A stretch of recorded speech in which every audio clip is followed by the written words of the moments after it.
হরে কৃষ্ণ। সবাইকে দণ্ডবত প্রণাম জানাচ্ছি। আমরা আজকে শ্রীমদ্ ভগবদ গীতা তৃতীয় অধ্যায় 32 নম্বর শ্লোক শ্রবণ করব। আমরা প্রথমে একটু মঙ্গলাচরণ করব। হরি ওম তৎসৎ।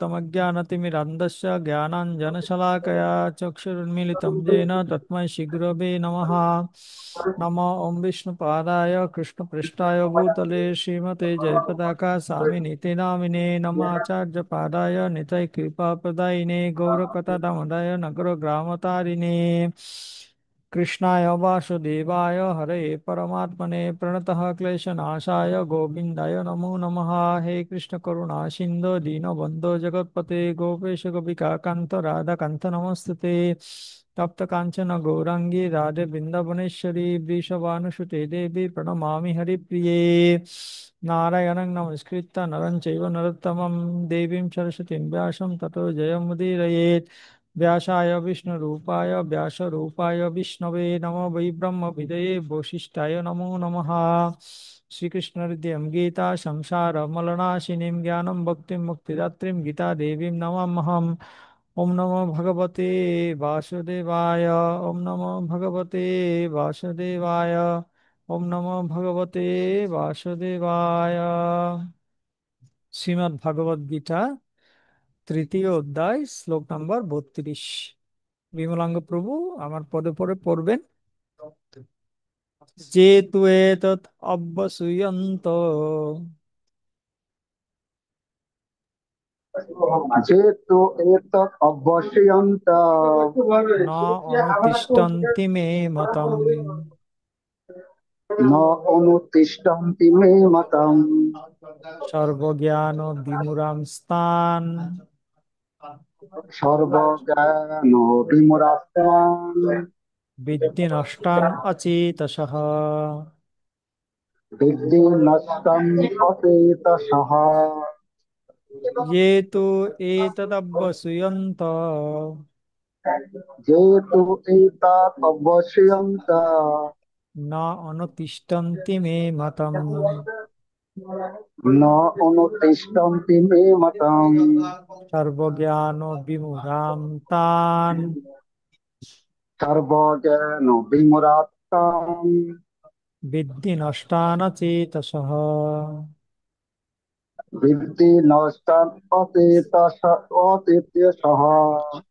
ये तु एतत् अभ्यसूयन्तो যেহেতু এতৎ অবশ্যয়ন্তঃ নানুতিষ্ঠন্তি মে মতম। ন অনুতিষ্ঠন্তি মে মতম। সর্বজ্ঞান বিমূঢ়াং তান সর্বজ্ঞান বিমূঢ় আত্মা বিদ্ধি নষ্টান চেতসঃ। বিদ্ধি নষ্টং অচেতসঃ। অনুবাদ করুন। কিন্তু যারা কিন্তু যারা অসূয়াপূর্বক আমার এই উপদেশ পালন করে না, তাদেরকে সমস্ত জ্ঞান থেকে বঞ্চিত, বিমূঢ় এবং পরমার্থ লাভের সকল প্রচেষ্টা থেকে ভ্রষ্ট বলে জানবে। তো আগের শ্লোকে কৃষ্ণ ভগবান বলেছিলেন, আমার নির্দেশ অনুসারে যে সমস্ত মানুষ তাদের কর্তব্য কর্ম অনুষ্ঠান করেন এবং যারা শ্রদ্ধাবান এবং মাৎসর্য রহিত হয়ে এই উপদেশ অনুসরণ করেন তারাও কর্মবন্ধন থেকে মুক্ত হন। অর্থাৎ যারা ভগবানের নির্দেশ পালন করে তাদের কি গতি হয় সেটা তিনি আগের শ্লোকে বলেছেন। আর আজকের শ্লোকে তিনি বলছেন যারা তার নির্দেশ পালন করে না, যারা ভগবানের আদেশ অবহেলা করে, গুরু বৈষ্ণবদের আদেশ অবহেলা করে, তাদের কি গতি হয় সেটা আজকের শ্লোকে তিনি বলছেন।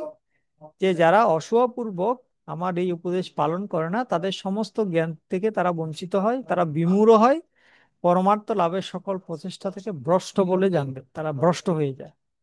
ঠিক আছে, এটা এটা আজকের শ্লোকে তিনি বলেছেন। তো আমরা এই শ্লোকটা আহ ব্যাখ্যা করার জন্য একটা গল্প বলবো। গল্পর নাম হচ্ছে পৌন্ড্রক উদ্ধার, বাসুদেব পৌন্ড্রক উদ্ধার। শ্রীমদ্ ভাগবতমের দশম স্কন্ধের 63 অধ্যায় থেকে এখানে আমরা এই কাহিনীটা নিয়েছি। বাসুদেব নকল বাসুদেব পুণ্ড্র। হুম। বাসুদেব মানে কৃষ্ণকে, কৃষ্ণের আরেক নাম হচ্ছে বাসুদেব। তো ভগবান শ্রীকৃষ্ণ যখন এই জগতে লীলাবিলাস করছিলেন, তখন একজন পৌণ্ড্রক নামে একজন ব্যক্তি, তিনিও নিজেকে ভগবান, তিনি বলছিলেন আমি হচ্ছে আসল বাসুদেব। তো সেই বাসুদেব পৌণ্ড্রক, তার সম্পর্কে আমরা আজকে শুনবো আজকের এই আহ শ্লোকে।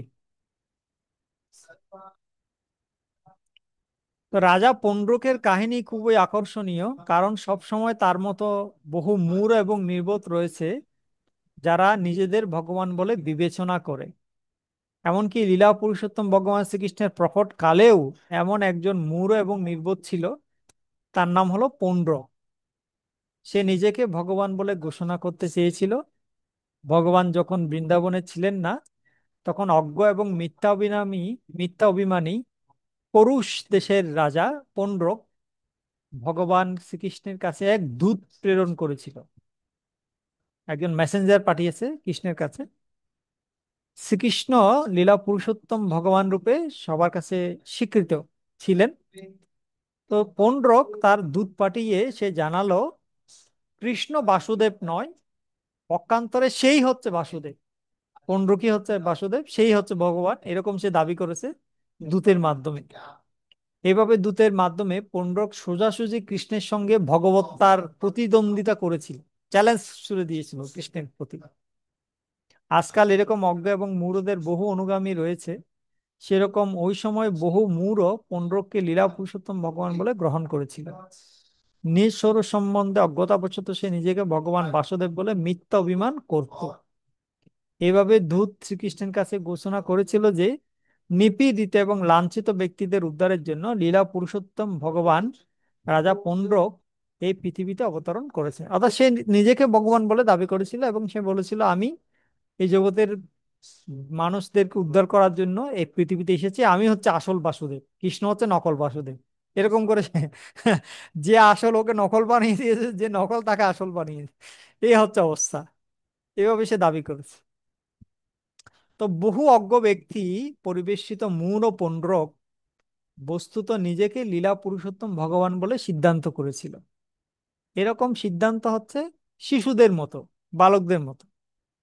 খেলার সময় বালকরা যেমন কখনো কখনো তাদের মধ্য থেকে একজনকে ভগবান বলে নির্বাচিত করে, তাই না?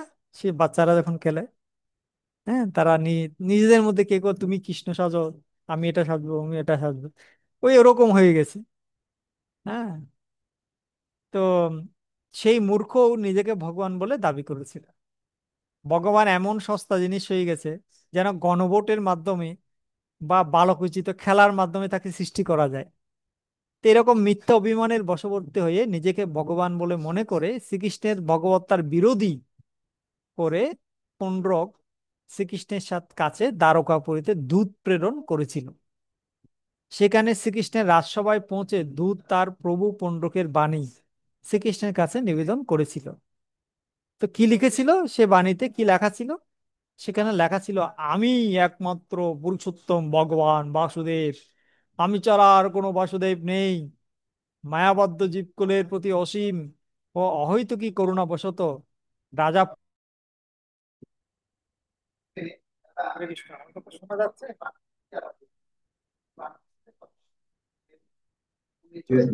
শোনা যাচ্ছে তো? বলেন। শোনা যাচ্ছে তো? হরে কৃষ্ণ, শোনা যায়? কথা শোনা যায়? শোনা যাচ্ছে। আচ্ছা। সে লিখেছিল, আমি একমাত্র পুরুষোত্তম ভগবান বাসুদেব, আমি ছাড়া আর কোনো বাসুদেব নেই। মায়াবদ্ধ জীবকুলের প্রতি অসীম এবং অহৈতুকী করুণা বশত রাজা পুণ্ড্রক রূপে আমি জগতে অবতরণ করেছি। তুমি প্রমাণহীন অবৈধভাবে এই মিথ্যা বাসুদেব পদমর্যাদা গ্রহণ করেছো। এই মিথ্যা ধারণা তোমার প্রচার করা উচিত নয়। এই বাসুদেব পদ তোমার ত্যাগ করতেই হবে। কৃষ্ণকে চ্যালেঞ্জ করছে, তুমি এই বাসুদেব পদ ত্যাগ করো। হে যাদব, তুমি যে মিথ্যাচারের মাধ্যমে বাসুদেবের চিহ্নসমূহ গ্রহণ করেছো তা পরিত্যাগ করো। হে বাসুদেব পরিচয় ত্যাগ করে তুমি আমার শরণাগত হও। কৃষ্ণ গীতায় বলেছেন, সর্বধর্মান পরিত্যাজ্য মামেকং শরণং ব্রজ। এখন এই পৌণ্ড্র কৃষ্ণকে বলছে তুমি সবকিছু ত্যাগ করে আমার শরণাগত হও। পুরো উল্টো হয়ে গেছে। হ্যাঁ। তারপর কি লিখছে দেখেন, সে বলছে উদ্যত হয়ে যদি তুমি আমার কথা অমান্য করো তাহলে আমি তোমাকে যুদ্ধে আহ্বান করছি, এই যুদ্ধেই চূড়ান্ত সমাধান হবে। বুঝে নেবার ঠেলা। কি অবস্থা! তো পৌণ্ড্রকের প্রেরিত বাণী শুনে রাজা উগ্রসেন সহ রাজসভার সকলেই বেশ কিছুক্ষণ ধরে উচ্চস্বরে হাসলেন। হ্যাঁ, আমরাও হাসি, তারাও হাসছেন। হ্যাঁ। সভাসদদের উচ্চ হাসি উপভোগ করে শ্রীকৃষ্ণ দূতকে উত্তরে বললেন, দূতকে রিপ্লাই দিলেন কৃষ্ণ, হে পৌণ্ড্রক দূত, তোমার প্রভুর কাছে আমার বাণী নিয়ে যাও। সে একটি নির্বোধ এবং মূর্খ, আমি তাকে সোজাসুজি মূর্খই বলবো। আমি তার উপদেশ পালন অস্বীকার করছি। আমি বাসুদেবের চিহ্নগুলি কখনো ত্যাগ করব না, বিশেষ করে আমার সুদর্শন চক্রটি। শুধু 15 টাস্কেই নয়, সঙ্গে সঙ্গে তার সকল অনুগামীদেরও আমি এই চক্র দ্বারা বধ করব। সেই সময় হে সেই সময় হে মূর্খ রাজা, লজ্জায় তুমি তোমার মুখ লুকাবে। সুদর্শন চক্র দ্বারা তোমার শিরচ্ছেদ করা হলে তখন তুমি গৃধ, কঙ্ক, ঈগল পাখি আদি মাংসাশী পাখিদের দ্বারা পরিবেষ্টিত হবে, তারা তোমার মাংস খাবে। তখন তোমার দাবি অনুযায়ী আমার একান্ত আশ্রয় হওয়ার পরিবর্তে তুমি এই সব ইতর নিচুজাত পাখিদের কৃপার প্রাপ্ত হবে।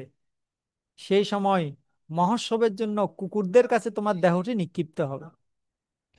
তো এই মেসেজটা ভগবান কৃষ্ণ রিপ্লাই দিলেন পণ্ডকের কাছে। তো দূত ভগবান শ্রীকৃষ্ণের বাণী তার প্রভু পণ্ডকের কাছে নিয়ে গেলে সে ধৈর্য সহকারে এইসব অপমানকর কথা শুনলো। তখন কাল বিলম্ব না করেই মূর্খ পণ্ডক সে দণ্ডদানের উদ্দেশ্যে ভগবান কৃষ্ণের রথে আরোহণ করে যাত্রা শুরু করলেন। মানে কৃষ্ণের মতো সেও একটা নকল রথ বানিয়েছে। হ্যাঁ, সেই নকল রথে চড়ে যাত্রা শুরু করলো কৃষ্ণের সাথে যুদ্ধ করার জন্য। সেই সময় পণ্ডক তার বন্ধু কাশীরাজের সঙ্গে বাস করছিল, কাশীর রাজা তার সঙ্গে বাস করছিল। তাই শ্রীকৃষ্ণ চারদিক থেকে কাশীনগরী অবরোধ করলেন। তো পণ্ডক যখন যুদ্ধ চ্যালেঞ্জ জানিয়েছে, কৃষ্ণও আর বসে নেই। কৃষ্ণও তার সেই বাসুদেব পণ্ডককে বধ করার জন্য সে যখন কাশী রাজ্যে ছিল, কৃষ্ণ তার সমস্ত যোদ্ধাদের নিয়ে, সৈন্যদের নিয়ে কাশী নগরীকে অবরোধ করলেন এবং পণ্ডককে হত্যা করার জন্য কাশী নগরী আক্রমণ করলেন। তো মহাযোদ্ধা পণ্ডক কাশীনগরী আক্রমণের সংবাদ শোনা মাত্র 2 অক্ষৌহিণী সেনা নিয়ে বাইরে এলেন। হ্যাঁ, উভয় রাজা শ্রীকৃষ্ণকে, কাশীরাজ এবং পণ্ডক এই দুজন মিলে শ্রীকৃষ্ণকে প্রতিরোধ করতে তার সম্মুখীন হলে এই প্রথম শ্রীকৃষ্ণ পণ্ডককে মুখোমুখি দেখলেন। এর আগে কৃষ্ণ মুখোমুখিও দেখেনি পণ্ডককে। এখন যুদ্ধ করতে এসে যুদ্ধের মাঠে সরাসরি দেখলেন কৃষ্ণ পণ্ডককে। শ্রীকৃষ্ণ দেখলেন পণ্ডক শঙ্খ, চক্র, গদা, পদ্ম চিহ্ন দিয়ে ভূষিত। সেও শঙ্খচক্র, মানে বাসুদেবের মতো শঙ্খচক্র গদা পদ্ম ধারণ করেছে। হ্যাঁ, সে সাঙ্গধনুক বহন করছিল এবং তার বক্ষে শিবৎস চিহ্ন ছিল। ভগবানের বুকে যেমন শিবস্ব চিহ্ন থাকে, পণ্ডকের বুকেও শিবস্ব চিহ্ন ছিল। মানে একে দিয়েছে আর কি একটা। হ্যাঁ, পীতবসন পরিহার, ভগবানের মতো সেও পীতবসন পরিধান করেছে। ভগবানের অনুকরণ করে তার তার রথের যে ধ্বজা, সেটাও গরুর পাখির চিহ্নিত ছিল ধ্বজাটা। তার কর্ণে উজ্জ্বল মকর কুণ্ডল এবং মস্তকে বহুমূল্য শিরস্ত্রাণ ছিল। কিন্তু মোটামুটি তার পোশাক পরিচ্ছদ ও সাজসজ্জা স্পষ্টতই ছিল কৃষ্ণের অনুকরণ বিশেষ। মানে সবকিছু হুবহু নকল বানিয়ে নিয়েছে। কৃষ্ণ যেরকম সবকিছু সেরকম সে নকল বানিয়ে নিয়েছে, নকল অনুকরণ করেছে কৃষ্ণ। যে কোনো ব্যক্তি বুঝতে পারতো যে সে কৃত্রিম পোশাকে বাসুদেবের ভূমিকায় মঞ্চে অভিনয়কারী কোনো ব্যক্তি। পণ্ডককে তার পোশাক এবং ভাবভঙ্গি অনুকরণ করতে দেখে শ্রীকৃষ্ণ হাসি সংবরণ করতে না পেরে অত্যন্ত তৃপ্ত হৃদয়ে খুব হাসলেন, অনেকক্ষণ হাসলেন কৃষ্ণ পণ্ডকের অবস্থা দেখে। তো পণ্ডক সেনানীরা শ্রীকৃষ্ণের উপর নানা অস্ত্র নিক্ষেপ করতে লাগলো। পণ্ডকের সেনারা কৃষ্ণকে আক্রমণ করেছে, কৃষ্ণের উপর অস্ত্র নিক্ষেপ করছে।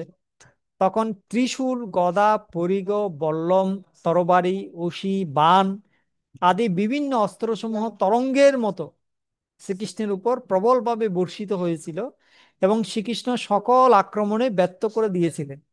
যুদ্ধ শুরু হয়ে গেছে, প্রবলভাবে যুদ্ধ চলছে এবং কৃষ্ণকে তারা অস্ত্র নিক্ষেপ করছে, কৃষ্ণ তাদের অস্ত্র নি- ব্যর্থ করে দিচ্ছেন। প্রলয়ের সময় বিশ্বগ্রাসী দাবানল যেরকম সবকিছুকে ভস্মীভূত করে, ঠিক সেই রকম শুধু অস্ত্রই দেখা যাচ্ছিল। হ্যাঁ, শ্রীকৃষ্ণ পণ্ডকের সহকারী এবং সেনানীদেরও বিধ্বস্ত করে দিলেন। যদিও পৌণ্ড্রক অনেক শক্তিশালী ছিল এবং কাশী রাজাও শক্তিশালী ছিল, কিন্তু কৃষ্ণের কাছে তারা তারা টিকতে পারলো না, বিধ্বস্ত করে দিল। কৃষ্ণের অস্ত্রাঘাতে হাতি, অশ্ব, মানব, গর্দভ, উট, রথ চারিদিকে সব ধরাশায়ী হয়ে গেল।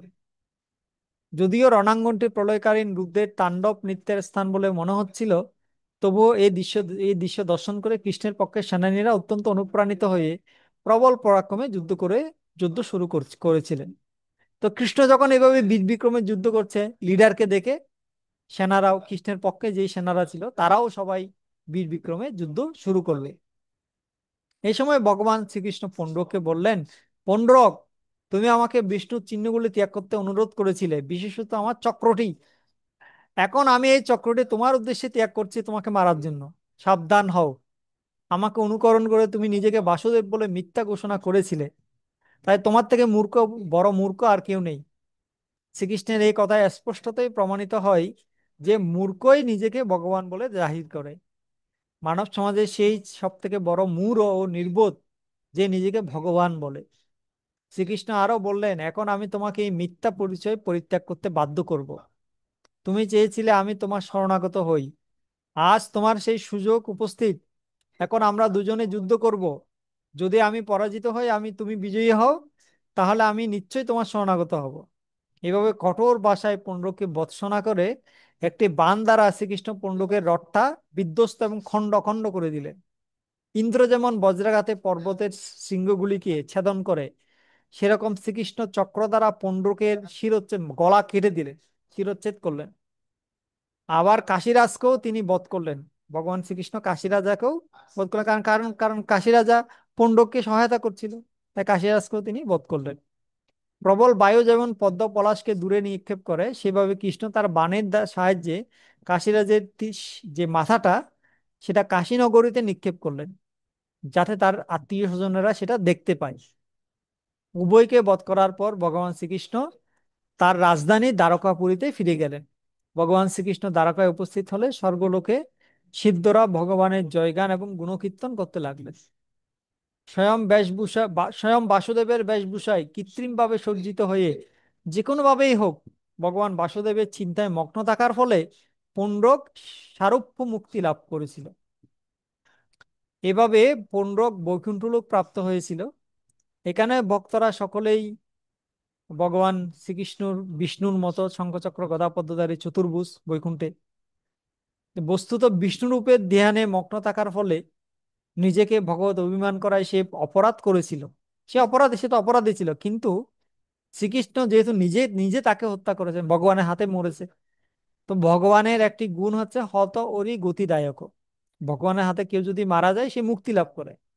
সেজন্য যেহেতু পুণ্ড্রক ভগবান শ্রীকৃষ্ণের দ্বারা নিহত হয়েছে, তাই তার অপরাধ মোচন হয়ে গেছে। এই জন্য সে সারূপ্য মুক্তি প্রাপ্ত হয়েছে, অর্থাৎ ভগবানের মতো রূপ লাভ করেছে।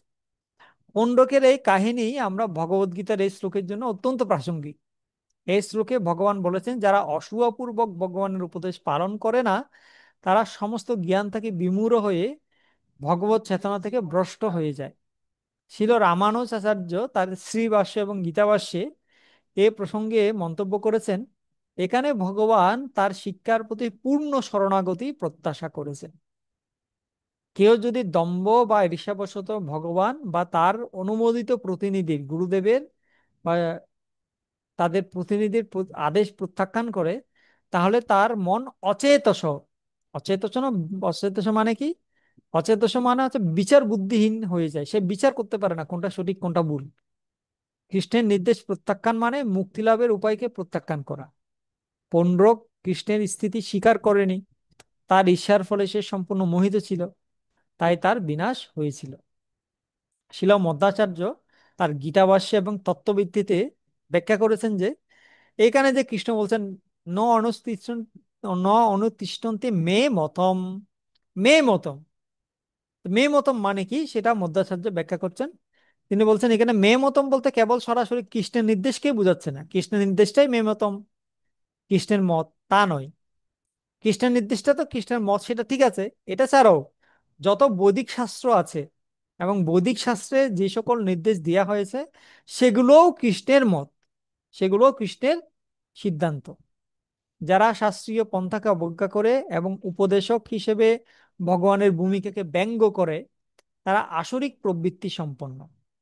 তিনি প্রায়ই এই শ্লোক এবং এর আগের শ্লোকে ভগবদ্গীতার 16 অধ্যায়ে বর্ণিত দৈবী এবং আসরিক স্বভাবের সাথে তুলনীয় বলে বলেছেন। এই শ্লোকটা হচ্ছে আসরিক স্বভাব যাদের, যারা আসরিক স্বভাব তারা ভগবানের শিক্ষাকে প্রত্যাখ্যান করে, গুরু বৈষ্ণবের আদেশকে অবজ্ঞা করে। আর যারা এর আগের শ্লোকটা 31 নম্বর শ্লোক, সেটা হচ্ছে যারা দৈবী, তারা ভগবানের নির্দেশ এবং তাদের প্রতিনিধির নির্দেশকে পালন করে। তো এইটাকে 16 অধ্যায় যেটার নাম হচ্ছে দৈবাসুর সম্পদ বিভাগ যোগ, সেখানেও দৈবী স্বভাব কি আসরিক স্বভাব কি এগুলো বলা হয়েছে। তো মধ্যাচার্য বলছেন এই দুটো শ্লোক হচ্ছে 16 অধ্যায়ের দৈবী এবং আসরিক যে গুণাবলী বর্ণনা করছেন এটার সাথে তুলনীয়। পণ্ড্রক ছিল এরকম একজন আসরিক ভাবাপন্ন ব্যক্তি, কিন্তু ভগবান যেহেতু সর্বমঙ্গলময়, তিনি যা করেন সবই মঙ্গল, তাই ভগবানের হাতে নিহত হওয়ার ফলে সে মুক্তি লাভ করেছিল। এটা পণ্ড্রকের মাহাত্ম্য নয়, এটা ভগবানের একটি গুণের বহিঃপ্রকাশ। সেই গুণটি হচ্ছে হত ওরি গতিদায়ক। তবে এখান থেকে অনুপ্রেরণা তো এখন কেউ বলতে পারে ও পণ্ডব তো কৃষ্ণের সাথে যুদ্ধ করে মুক্তি পেয়ে গেল, আমরাও পণ্ডবের মতো নাস্তিক হয়ে যাব, আসরিক হয়ে যাব, কৃষ্ণের সাথে যুদ্ধ করব, যুদ্ধ করে আমরাও মুক্তি পেয়ে যাব। এরকম করা আসরিক পন্থা অবলম্বন করা কখনোই উচিত নয়। কিন্তু বিশ্বনাথ চক্রবর্তী ঠাকুরের মতে দিব্য নির্দেশকে প্রত্যাখ্যান করার মূল কারণটা কি? মূল কারণ হচ্ছে ঈর্ষা। এমনকি কেউ যদি অনেক জ্ঞানবানও হয়, কিন্তু সে যদি ভগবান বা তার ভক্তদের প্রতি বিদ্বেষ পরায়ণ হয়, তাদের জ্ঞান অর্থহীন হয়ে পড়ে। শ্রীমদ্ ভাগবতের 4th স্কন্ধের 13 অধ্যায় থেকে 4th স্কন্ধের 14 অধ্যায়ে আমরা দেখতে পাই রাজা বেন, বেন রাজার কাহিনী। বেন রাজা দম্ভ এবং ঈর্ষাবশত বৈদিক নির্দেশাবলী এবং ভগবান শ্রীহরির আরাধনাকে প্রত্যাখ্যান করেছিল। সে যজ্ঞানুষ্ঠান নিষিদ্ধ করে দিয়েছিল, আমার রাজ্যে কোনো যজ্ঞ হতে পারবে না। সে নিজেকে ভগবান বলে দাবি করেছে, তোমরা কাকে পূজা করছো, আমাকে পূজা করো, বেন রাজা ঘোষণা করেছিল। তো পরম্পরা এবং দিব্য আদেশের প্রতি তার এই বিদ্বেষ দেখে ঋষিরা তাকে অভিশাপ দিয়ে হত্যা করেছিলেন, ঋষিদের অভিশাপে সে মারা গিয়েছিল। তো রাজা বেন হচ্ছে এই শ্লোকে যে বলা হয়েছে অব্যসূয়ন্ত ঈর্ষাপরায়ণ, ঈর্ষাপরায়ণ ভগবানের প্রতি, ভগবানের প্রতিনিধিদের প্রতি ঈর্ষাপরায়ণ অব্যসূয়ন্ত। আর নষ্টা নচেতস, নষ্টা নচেতস মানে কি? বুদ্ধিভ্রষ্ট ব্যক্তি, যার চেতনা নষ্ট হয়ে গেছে, সেরকম উদাহরণ হচ্ছে রাজা বেন। আরেকটি উদাহরণ হচ্ছে দক্ষ প্রজাপতি। দক্ষ প্রজাপতি ভগবানের মহান ভক্ত হিসেবে শিবের অবস্থানকে অসম্মান করেছিল। শ্রীমদ্ ভাগবতের 4th স্কন্ধ 2 থেকে 7 অধ্যায় পর্যন্ত এই দক্ষ প্রজাপতির কাহিনী বর্ণিত আছে। ঈর্ষাবশত সে মহাজাগতিক শৃঙ্খলা ভঙ্গ করেছিল এবং ধর্মের অবমাননা করেছিল। এর ফলে তার যজ্ঞটি পণ্ড হয়ে গিয়েছিল। হ্যাঁ, ছিল মধ্যাচার্যের মতে এখানে শিব হচ্ছেন ভগবানের নিযুক্ত প্রামাণিক প্রতিনিধি বা প্রামাণিক আচার্য। তাই তাকে প্রত্যাখ্যান করা মানে ভগবান ও ধর্মকেই প্রত্যাখ্যান করা। হ্যাঁ, দক্ষ প্রজাপতি এ, তাই এই শ্লোকের মতে দক্ষ প্রজাপতি হচ্ছে বিমূঢ়ান, বিমূঢ় এবং নষ্টা নচেতস, আধ্যাত্ম প্রতি ভ্রষ্ট। আরেকটি উদাহরণ হচ্ছে রাবণ। রাবণ খুব উচ্চকুলে জন্ম নিয়েছিল এবং তপস্যার মাধ্যমে সে প্রচন্ড শক্তি অর্জন করেছিল। বৈদিক শাস্ত্রে সে মহাপণ্ডিত ছিল, কিন্তু রাবণ ভগবান রামের পরমেশ্বরত্ব, ভগবান রাম যে ভগবান, তার যে ঈশ্বরত্ব সেটা অস্বীকার করেছিল এবং সীতা দেবীকে হরণ করেছিল। যদিও ভগবান রাম বহুবার রাবণকে সুযোগ দিয়েছেন তার শরণাগত হওয়ার জন্য, কিন্তু রাবণ প্রতিবারই তা প্রত্যাখ্যান করেছিল। তাই শ্রী রামানুচার্যের মতে রাবণের দম্ভ এবং ভগবানের নির্দেশাবলী অস্বীকারই ছিল তার বিনাশের কারণ। বিশাল জ্ঞান থাকা সত্ত্বেও তার বুদ্ধি ভ্রষ্ট হয়েছিল, যা এই শ্লোকে বলা হয়েছে সর্বজ্ঞান বিগুণান স্থান। তো এই শ্লোকে অব্য অসুয়ন্ত শব্দটি খুব তাৎপর্যপূর্ণ। বিষ্ণু পুরাণে বলা হয়েছে যে মাৎসর্যপূর্ণ মন হচ্ছে সেই মেঘের মতো, মাৎসর্যপূর্ণ মন হচ্ছে একটা মেঘের মতো, যেটা সদা বিরাজমান ভগবান রূপী সূর্যকে ঢেকে দেয়। মেঘ যেমন সূর্যকে ঢাকা দিয়ে দেয়, মাৎসর্য ভগবানকে ঢাকা দিয়ে দেয়। মাৎসর্যের কারণে ভগবানকে দেখা যায় না। কৃষ্ণের শিক্ষাকে অগ্রাহ্য করলে কৃষ্ণের কোনো ক্ষতি হয় না, বরং সে যে প্রত্যাখ্যান করে তারই ক্ষতি হয়, তার চেতনাই ভ্রষ্ট হয়। এটা হচ্ছে বৃক্ষের কৃপায়। অর্থাৎ আমরা যে কুটার বানাই, কুটার দিয়ে গাছ কাটি না, কুটারটা কুটারটা কার কৃপায় পেয়েছি? কুটারটা যে বানিয়েছি, কুটারের গাছটা কোথা থেকে পেয়েছি? গাছ থেকেই তো পেয়েছি না। গাছের কৃপায় কুটার বানালাম, আর সে কুটার দিয়ে গাছকে কেটে দিচ্ছি। কথা বোঝা গেছে? সেরকম ভগবানের যারা ভগবত বিদ্বেষী, যারা ভগবানের প্রতি ঈর্ষাপরায়ণ, তাদের যে বুদ্ধি, তাদেরকেও ভগবান সৃষ্টি করেছে। তাদের যে বুদ্ধি সেটাও ভগবান দিয়েছে, তাদের যে শক্তি সামর্থ্য সেটাও ভগবান দিয়েছে। ভগবানের কৃপায় এগুলো পেয়ে তারা সেটাকে ভগবানের বিরুদ্ধে ব্যবহার করছে, জগতের ধ্বংসের জন্য কাজে লাগাচ্ছে।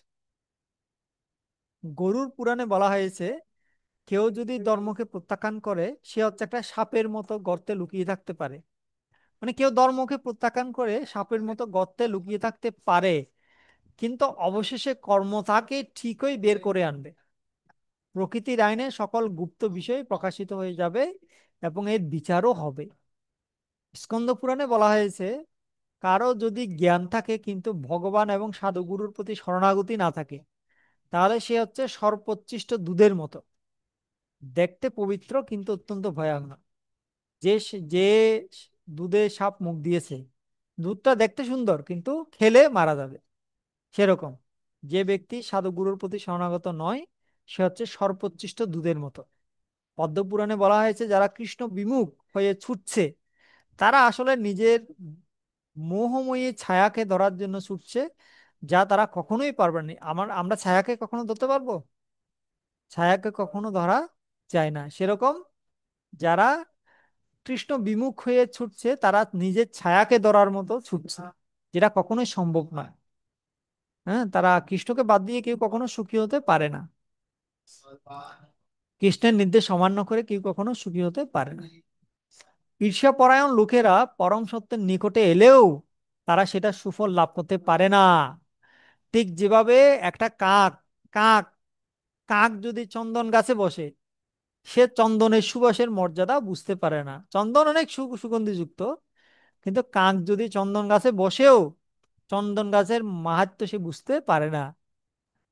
সেরকম দুর্যোধনের কাছে ভগবান নিজের বিরাট রূপ দেখিয়েছিলেন, কিন্তু সেটা দেখেও দুর্যোধন কৃষ্ণকে ভগবান বলে বুঝতে পারেনি।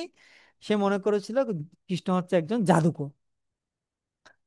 এই হচ্ছে অবস্থা। সেজন্য ঈশ্বরপরায়ণ লোকেরা ভগবানের কাছে এলেও তারা সেটা সুফল লাভ করতে পারে না। অগ্নি পুরাণে বলা হয়েছে কেউ যদি ধর্মকে প্রত্যাখ্যান করে তাহলে সে হচ্ছে কোনো তুফানের মধ্যে একটি ভাঙা নৌকার মতো অসহায়, ডুবন্ত এবং একাকী। ভগবান ও তার ভক্তদের আশ্রয় বিনা জাগতিক বুদ্ধিমত্তা বিপদের সময় কোনো কাজে আসে না। আমরা জাগতিকভাবে অনেক দক্ষতা থাকতে পারে, অনেক বুদ্ধিমত্তা থাকতে পারে, অনেক টাকা পয়সা থাকতে পারে, কিন্তু ভগবান এবং তার ভক্তদের আশ্রয় না থাকলে এই শক্তি, বুদ্ধি, ক্ষমতা, টাকা পয়সা কোনো কাজে আসবে না। ব্রহ্মবৈবর্ত পুরাণে বলা হয়েছে যে চাঁদের আলো অত্যন্ত মনোমুগ্ধকর, কিন্তু কোনো অন্ধ লোক যদি সেটা উপভোগ করতে চায়, অন্ধ লোক উপভোগ করতে পারবে? চাঁদের আলো তো সুন্দর, স্নিগ্ধ, মনোরম, বা অন্ধ লোক সেটা অনুভব করতে পারে না। সেরকম কৃষ্ণের কৃপা, কৃষ্ণ তো সবাইকে কৃপা করছে, কৃষ্ণের কৃপা সবার জন্য উন্মুক্ত, কিন্তু যারা ঈর্ষাপরায়ণ লোক তারা অন্ধের মতো কৃষ্ণের কৃপা পায় না। কাঁচের তৈরি মালা পাওয়ার জন্য একজন মূর্খ লোক যেভাবে অমূল্য মণি বিক্রয় করে দেয়, এরকম দম্ভবশত সাধুগুরুর শাস্ত্রের নির্দেশের অবজ্ঞা হচ্ছে চরম ক্ষতির কারণ। কাঁচের আমরা একটা আহ কাঁচের মালা কেনার জন্য ডায়মন্ড বিক্রি করব? সেটা তো হবে না, তাই না? কাঁচের মালা কেনার জন্য তো আমরা ডায়মন্ড বিক্রি করব না। কিন্তু কোনো মূর্খ যদি কাঁচের মালা পাওয়ার জন্য ডায়মন্ড বিক্রি করে দেয়, তাহলে সে যেমন বোকা, সেরকম কেউ যদি সাধু গুরু শাস্ত্রের নির্দেশ অবজ্ঞা করে, সেও হচ্ছে অত্যন্ত বোকা। ছিল রামানুজাচার্য, তিনি একটু উপমা দিয়েছেন। তিনি জীবাত্মাকে একজন রোগীর সাথে তুলনা করেছেন, একজন ভগবানকে ডাক্তারের সাথে তুলনা করেছেন, আর শাস্ত্রগুলোকে ওষুধের সাথে তুলনা করেছেন। কৃষ্ণের নির্দেশনাকে অগ্রাহ্য করা মানে কি? যে একজন রোগী ডাক্তারের চিকিৎসাকে অগ্রাহ্য করছে, যার ফলে সে মৃত্যুর দিকে অগ্রসর হবে। ঠিক আছে? ভগবানের বাণীকে গুরুত্ব সহকারে গ্রহণ করে আমরা আমাদের উচিত তা সকলের মাঝে অকাতরে বিতরণ করা। ছিল বিশ্বনাথ চক্রবর্তী মন্তব্য করেছেন, কেউ যদি পরম সত্যকে জেনেও মাৎসর্যবশত সেটা ঢেকে রাখে, মনে করেন আপনি ভগবান সম্পর্কে অনেক জানেন কিন্তু আপনি প্রচার করেন না, কাকে প্রচার করেন না, তাহলে আপনি কি করছেন? আপনি কলসির ভিতরে প্রদীপ রাখছেন। কলসির ভিতরে যদি একটা একটা মাটির প্রদীপ আমি রাখি, তাহলে সেই প্রদীপটা কি চারিদিকে আলো বিতরণ করতে পারবে? হ্যাঁ, পারবে? পারবে না। পারবে না, কারণ কলসির চারিদিকে আবৃত সে। মাটির প্রদীপটা কলসির ভিতরে, সে আলো জ্বলছে কিন্তু আলো দিতে, সবাইকে আলো দিতে পারবে না। সেরকম আমরা যদি ভগবান সম্পর্কে অনেক কিছু জানা সত্ত্বেও সেটা যদি আমরা প্রচার না করি, তাহলে আমরা হচ্ছে কলসির ভিতরে রাখা প্রদীপের মতো। আমরা জ্বলবো কিন্তু আলো দিতে পারবো না। এটা বিশ্বনাথ চক্রবর্তী ঠাকুর এরকম মন্তব্য করেছেন। ছিল মধ্যাচার্য, তিনি একটা উপমা বলছেন। সেটা বলছেন যে একজন শিক্ষার্থী তার শিক্ষকের নির্দেশনা নিয়ে ব্যঙ্গ বিদ্রুপ যদি করে, সেই ঈর্ষাপরায়ণ আত্মা জ্ঞান অর্জনের অযোগ্য হয়ে যায়। শিক্ষক তাকে সহায়তা করতে চাইলেও সে সেই সহায়তা নিতে পারে না। ছিল বলদেব বিদ্যাভূষণের মতে কৃষ্ণের শিক্ষাকে অগ্রাহ্য করার অর্থ হলো আধ্যাত্মিক প্রগতির গাছটিকে মূল থেকে কেটে ফেলা। একটা গাছকে যদি মূল থেকে শিকড় থেকে কেটে ফেলে, সেটা তো আর বড় হতে পারবে না। সেরকম গুরু কৃষ্ণের নির্দেশের প্রতি আনুগত্য ব্যতীত একজন আধ্যাত্মিক অনুশীলনে টিকতে পারে না। ছিল বিশ্বনাথ চক্রবর্তী ঠাকুর, তিনি বলছেন, ধুলো যেমন আয়নাকে আবৃত করে রাখে, তেমনি ঈর্ষা জীবের চেতনারূপে আয়নাকে আবৃত করে রাখে। যদিও পরম সত্য সর্বদাই উপস্থিত, কিন্তু মাৎসর্যের কারণে জীব আত্মোপলব্ধি থেকে বঞ্চিত হয়। কর্মক্ষেত্রে সর্বোচ্চ কর্মকর্তার নির্দেশ, এটা ছিল প্রপাত তার তাৎপর্যে লিখেছেন। মানে আপনি যদি চাকরি করেন, চাকরি যেখানে করেন কোম্পানিতে বা প্রতিষ্ঠানে, সেখানে যিনি বস বা যিনি প্রধান কর্মকর্তা, তার নির্দেশ সকলকে মানতে হয়। যদি না মানেন শাস্তি হয়। সেরকম পরম পুরুষোত্তম ভগবানের নির্দেশ অমান্য করলেও নিশ্চয়ই শাস্তি আছে। অমান্যকারী ব্যক্তি যতই উচ্চ স্তরের হোক, তার কাণ্ড জ্ঞানহীন বুদ্ধি বিবেচনার জন্য তার নিজের স্বরূপ সম্পর্কে, ভগবান সম্পর্কে, পরমাত্মা সম্পর্কে, ভগবানের স্বরূপ সম্পর্কে সে অজ্ঞ থাকে। তাই জীবনের পূর্ণতা লাভের আর কোনো আশা থাকে না। এটা হচ্ছে কিসের মতো? এটা হচ্ছে ফাঁদে পড়া ইঁদুরের মতো। ফাঁদে পড়া ইঁদুরের মতো, যে পথে ঢুকেছে সেই পথে বেরিয়ে যেতেও পারে, কিন্তু সেটা সে জানে না। সে বুদ্ধি হারিয়েছে, আর কেবল খাঁচার মধ্যেই ছুটোছুটি করে। শ্রীকৃষ্ণ বলেছেন একটা উপায় আছে, যে পথে সকলে মুক্তি পেতে পারে, আর আমি সেটা বলে দিচ্ছি। সেই পথটা, আহ তাই একজন মহান আচার্য আসেন। সেই পথটা কি? একজন মহান আচার্য আছেন, মহান গুরু আসেন, আচার্য আছেন, যেমন শিল প্রভুপাদ এসেছেন, এবং আমাদেরকে বলে দেন আমরা বন্ধনে আবদ্ধ হয়ে আছি, আমাদেরকে এর বাইরে যেতে হবে, এর উপায়ও আছে। তাই গীতার দর্শন হচ্ছে সকলের জন্য। আচার্যের উপদেশ অনুসরণ করে আমাদের এই জীবনেই আমরা মোক্ষ লাভ করতে পারি। এই হলো মানব জাতির উদ্দেশ্যে উচ্চারিত কৃষ্ণের নিগূঢ় বাণী।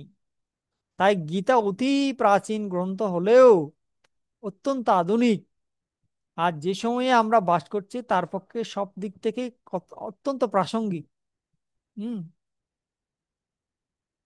কেবল সত্যেরই থাকতে পারে এর মতো সার্বকাল, অর্থাৎ যেটা প্রকৃত সত্য সেটা কখনো পরিবর্তন করতে হয় না। ঠিক আছে? গীতা যেহেতু প্রকৃত সত্য, তাই এত বছর হয়ে গেলেও গীতাকে পরিবর্তন করার প্রয়োজন পড়েনি, কারণ এটা সর্বকালীন, সর্বকালীন প্রাসঙ্গিক। এটা গীতা কোনো মতবাদকে উপস্থাপন করছে না। গীতা অমর সাহিত্য, সর্বকালীন গ্রন্থ। শিল প্রভুপাদ এই শ্লোকের উপর লেকচারে তিনি বলছেন, শিল প্রভুপাদ বলছেন, বেদ মানে জ্ঞান। যথার্থ জ্ঞানটা কি? যথার্থ জ্ঞান হচ্ছে আমার নিত্য স্বরূপ হচ্ছে সেবা করা। এই জগতে যে কোনো মানুষকে নিয়ে আসুন, সে বলবে যে আমি একদিন, কেউ বলবে আমি সেবক নই। এমন কোনো পুরুষ বা মহিলা কি আছে যে একজন সেবক নয়? সকলেই হচ্ছে সেবক। কেউ সমাজের সেবক, কেউ দেশের সেবক, কেউ পত্নী বা পরিবারের সেবক, অথবা কেউ কুকুর বিড়ালের সেবক। সেবক সবাইকে হতেই হবে। তাই কেউ যখন এই অনুভবে আসে আমি সেবা করছি, তাহলে কেন ভগবানকে সেবা করব না? সেটা হচ্ছে জ্ঞানের পরিপূর্ণতা। একজন সেবক না হয়ে কেউ থাকতে পারে না। আপনি ভগবানের সেবা করুন কিংবা একটি কুকুরের সেবা করুন, সেবক আপনাকে হতেই হবে। তাই বুদ্ধিমান ব্যক্তি কুকুরের সেবক হওয়ার পরিবর্তে ভগবানের সেবক হতে পছন্দ করে, ডগের সেবক হওয়ার পরিবর্তে গডের সেবক হতে পছন্দ করে।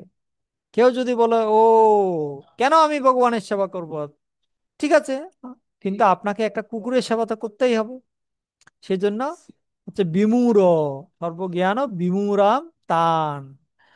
সে জানে না যে তাকে কারো না কারো সেবা করতেই হবে। তাই স্বরূপগত অবস্থানই হচ্ছে সেই রকম। সে যদি ভগবানের সেবা প্রত্যাখ্যান করে, তাহলে তাকে মায়ার সেবা করতে হবে। এবং সে ভাববে আমি করছি, আমি কর্তা। কিন্তু সে আসলে কর্তা নয়। কর্তা হচ্ছেন ভগবান, কিন্তু সে অহংকার বশত, দম্ভবশত মনে করে আমি হচ্ছি কর্তা। ঠিক যেমন প্রভুপাদ বলছেন, ঠিক যেমন তোমাদের দেশে প্রেসিডেন্ট জনসন ছিলেন কর্তা, আসলে তিনি কর্তা নন, তিনি ছিলেন দেশের সেবক। এই দেশ থেকে অব্যাহতি দিয়েছে। হ্যাঁ, তাকে অব্যাহতি দিয়েছে এই দেশ থেকে। সে এখন আর কর্তা নেই। তাই এই জড় জগতে আমাদের কর্তৃত্ব হচ্ছে এরকম। আসলে আমরা হচ্ছে সেবক, কিন্তু আমরা ভাবছি আমরা হচ্ছে কর্তা, একটা পরিবারের কর্তা। আমি হচ্ছে পত্নীর সেবক, কিন্তু আমি হচ্ছে সন্তানদের সেবক, আমি হচ্ছে আমার সেবকদের সেবক। কিন্তু আমি ভাবছি আমি এই দেশের কর্তা, আমি এই সমাজের কর্তা, আমি এই পরিবারের কর্তা। আসলে কেউ কর্তা নয়। তাই চৈতন্য চরিতামৃত বলছে, এক একলা ঈশ্বর কৃষ্ণ আর সব ভৃত্য, যার জৈসে নাসায় সে তৈসে করে নৃত্য। একমাত্র কৃষ্ণই হচ্ছে ভগবান, আর অন্য সবাই হচ্ছে তার দাস, দাসী। এই কর্তা হওয়ার মিথ্যা ধারণাকে, আমি যে কর্তা আমি ভোক্তা, এর এই যে মানসিকতা, এটাকে বলা হচ্ছে মায়া। এটা হচ্ছে মায়া। এখানে বলা হয়েছে অসুয়ারোহিত, অভ্যসুয়ন্ত। সে নিত্য স্বরূপে একজন সেবক, কিন্তু ইচ্ছাবশত ভাবছে কেন আমি ভগবানের দাস হব, হ্যাঁ, কেন আমি কর্তা হতে পারি না। সে ভাবছে আমি কর্তা হতে চাই, আমি ভোক্তা হতে চাই, এরকম ভাবছে। হুম। লোকেরা ভাবছে ও সকলেই হচ্ছে ভগবান, ভগবানের সেবক হওয়ার লাভ কি, আমিই তো ভগবান, এরকম তারা ভাবছে। এটা হচ্ছে ঈর্ষা। এখানে বলা হয়েছে যারা অসুয়াবশত ভগবানের সেবা প্রত্যাখ্যান করে, যারা এই শিক্ষাকে অগ্রাহ্য করে, তা নিত্য অনুশীলন করে না, তারা সকল জ্ঞান থেকে ভ্রষ্ট হয়। ছিল প্রভুপাদের প্রবচন, লস অ্যাঞ্জেলস, 1969। তো মনে করুন কোনো দুর্যোগ প্রবণ এলাকায় কেউ কোনো নিরাপদ বা প্রগতিশীল এলাকার পথ জানে, মানে যে পথ দিয়ে এই দুর্যোগ প্রবণ এলাকা থেকে বেরিয়ে যাওয়া যাবে। স্বাভাবিকভাবেই চাই যে এই পথটা দেখাবে তার জ্ঞানের জন্য সবাই তাকে সম্মান করবে। বিশেষত যারা নিরাপদ স্থানে যেতে চায় তারা তাকে অবশ্যই সম্মান করবে না। কিন্তু তারা যদি, যারা এই পথটা দেখালো, সে নিজেই যদি জ্ঞানের গর্বে গর্বিত হয় এবং সে অন্যদের প্রশংসা পাওয়ার জন্য এটাকে ব্যবহার করে, নিজে বিপদ থেকে নিজে, সবাই বেরিয়ে যাচ্ছে তার দেখানো পথ দিয়ে কিন্তু সে নিজেই যাচ্ছে না, এরকম যদি হয় তাহলে সে নিজেই বিপদে পড়বে। গীতার জ্ঞান ব্যাখ্যা করছে এই জড়জগৎ হচ্ছে একটি বিপজ্জনক এলাকা, যেখানে দুঃখ মৃত্যু যে কোনো মুহূর্তে হানা দিতে পারে। এই জড়জগতের ঊর্ধ্বে একটি পরম নিরাপদ স্থান আছে, পরমেশ্বর ভগবানের, শ্রীকৃষ্ণের ধাম। এরকম দিব্য জ্ঞান যাদের আছে তারা জড়জগৎ থেকে চিন্ময় চেতনায় অগ্রসর হওয়ার জন্য পথ নির্ধারণ করতে পারেন। কেবল তাদের জন্য এবং অন্যদের, তারা নিজেদের জন্য এটা নির্ধারণ করতে পারেন। এবং অন্যদের জন্য নির্ধারণ করতে পারে। যা হোক, তারা হয়তো তাদের এখন তারা হয়তো নির্ধারণ করতে পারে কোনটা সঠিক পথ, কিন্তু তারা যদি গর্বিত হয়ে যায় তাহলে কিন্তু সমস্যা। বহু কঠিন শ্লোক উদ্ধৃত করে, বহু দুর্বোধ্য বিষয় সহজে ব্যাখ্যা করে তারা অন্যদের প্রশংসা পেয়ে আনন্দিত হতে পারে, কিন্তু তাদের কর্ম তাদেরকে এই জগতে আটকে রাখে। তারা অনুসরণের মতো অত্যাবশ্যকীয় আধ্যাত্মিক সত্যগুলো বিশ্বাস করে না।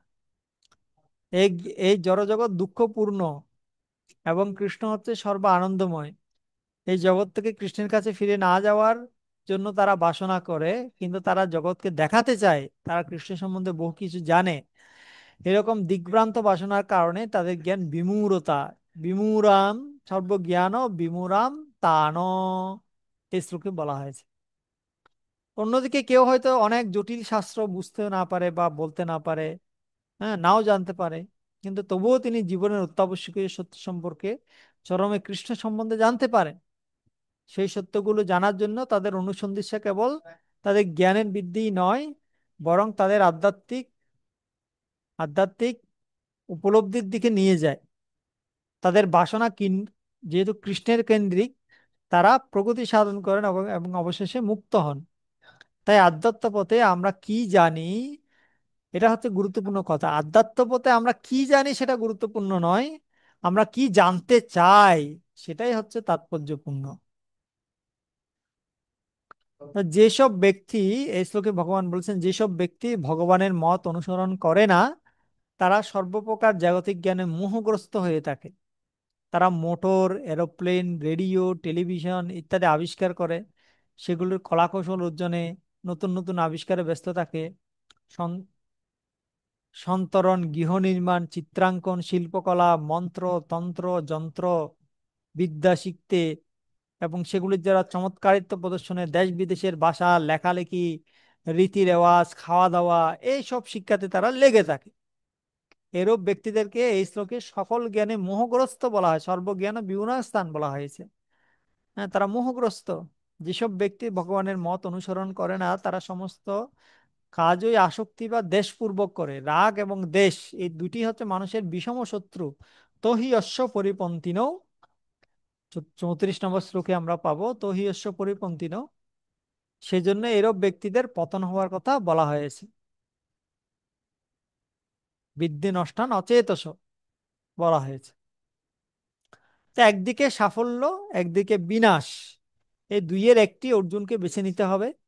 কিংবা বলদেব বিদ্যাভূষণের মধ্যে প্রশ্ন হতে পারে, অপরাধীরা রাজার শাস্তির ভয় পায়, কিন্তু সেই সব লোক তোমার বিরুদ্ধে কাজ করে তারা তোমার শাস্তির ভয় পায় না কেন? ভগবানকে কেউ অর্জুন বলতে পারে, যারা রাজার অপরাধী, তারা রাজাকে ভয় পায়, রাজার ভয়ে তারা সঠিক পথে চলে। তো তুমি তো সকলের রাজা, তুমি তো ভগবান, তোমাকেও তারা ভয় পায় না কেন? তোমার বিরুদ্ধে তারা কাজ করছে কেন? তো এটার উত্তরে ভগবান তিনি এই শ্লোক বলছেন। এই শ্লোকে বলছেন যে তারা যারা আমাকে ঈর্ষাবশত, তারা আমাকে ভয় করে না। তারা যেহেতু সমস্ত জ্ঞান থেকে বিমূঢ় হয়েছে, তাদের চেতনা নষ্ট হয়ে গেছে, তাই তারা এরকম করে।